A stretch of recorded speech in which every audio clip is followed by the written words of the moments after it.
इस लड़ाई में सबकी हार है। गुज़िश्ता चंद हफ्तों से एस्टेब्लिशमेंट और अदलिया आमने सामने खड़ी नजर आ रही है, जिससे ये खौफ बहुत से जहनों में पैदा हो रहा है कि अगर ये सिलसिला ना रुका और ऐसे ही चलता रहा तो दोनों अहम तरीन इदारों के दरमियान ये लड़ाई बढ़कर किसी बड़े बहरान का सबब बन सकती है। पाकिस्तान की मौजूदा माशी सूरत हाल मुल्क में किसी नए और बड़े बहरान की मुतहम्मिल नहीं हो सकती।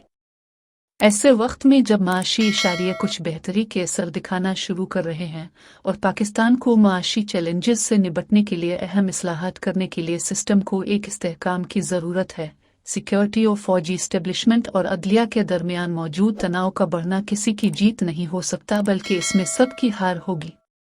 इस सूरत हाल का सबको इदराक होना चाहिए ताकि इस तनाव और लड़ाई को बढ़ने से रोका जाए। अगर एक तरफ अदलिया के मामलात में एजेंसियों की मुदाखलत का रोका जाना ज़रूरी है तो दूसरी तरफ जजों को भी दिफा और सिक्योरिटी से जुड़े मामलात पर फ़ौज और सिक्योरिटी एजेंसियों के तहफ़्फ़ुज़ात को समझना चाहिए। मिसाल के तौर पर यह एजेंसियों की जिम्मेदारी है कि मुल्क के दिफा, सिक्योरिटी और दहशतगर्दी जैसे मामलात में फ़ोन टेपिंग जैसी सहूलतों से मदद ली जाए, लेकिन यह गलत होगा कि किसी सियासतदान, जज या सहाफ़ी के फ़ोन टेप करके उनको सियासी मकासद के हुसूल या ब्लैकमेलिंग के लिए लीक किया जाए। जहां गलत हो रहा है इसे अदलिया को ज़रूर रोकना चाहिए, लेकिन अगर एजेंसियां ये कहीं कि फ़ोन टेपिंग से मुताल्लिक कुछ हसास मामलात हैं जिन पर खिली अदालत में बात करने से सिक्योरिटी कॉम्प्रोमाइज़ हो सकती है, जिसके लिए मुताल्लिका जज के चैम्बर में बात की जानी चाहिए, तो ऐसी दरख्वास्त पर अदलिया को संजीदगी से गौर करना चाहिए। माजी में जज, जर्नैल और सियासतदान क्या कुछ करते रहे वो सब के सामने है, जिससे हमें बहैसियत कौम सबक सीख कर आगे ऐसे अंदाज में बढ़ना चाहिए कि हर इदारा अपने दायरा कार में रहकर काम करे। फ़ौज और एजेंसियां दिफा, सिक्योरिटी और दहशतगर्दी जैसे अहम तरीन मामलात पर अपनी तवज्जो मरकूज़ रखें। अदलिया अवाम को सस्ते और जल्द इंसाफ की फ़राहमी के ख्वाब को शर्मिंदा ताबीर करने में रात दिन एक करे।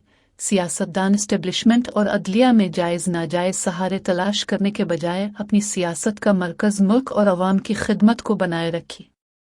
इसी में सबका फ़ायदा और हर किसी की इज्जत होगी।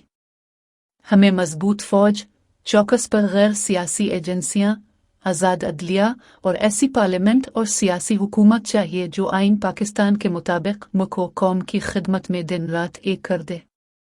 लेकिन सब कुछ एक ख्वाब की तरह नजर आता है। मामलात हैं कि सुलझने का नाम नहीं ले रहे।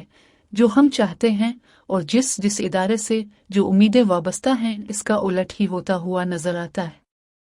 मौजूदा सूरत हाल में जहां एस्टेब्लिशमेंट और अदलिया के दरमियान तनाव की सूरत हाल है, इसको ख़त्म करने के लिए सदर और वज़ीर आज़म को खामोश तमाशाई बनने की बजाय अपना किरदार अदा करना चाहिए। वज़ीर आज़म को चाहिए कि वो सदर से बात करें कि वो दोनों इदारों के दरमियान मौजूदा कशीदगी को ख़त्म करने के लिए अपना किरदार अदा करें।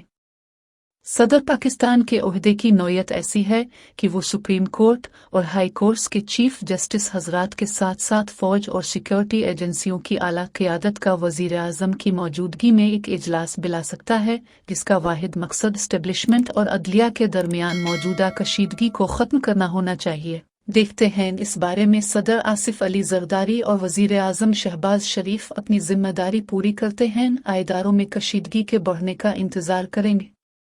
दोस्तों, ये मशहूर सहाफ़ी अंसार अब्बासी का कालम था जो 21 मई 2024 को रोज़नामा जंग में शाये हुआ।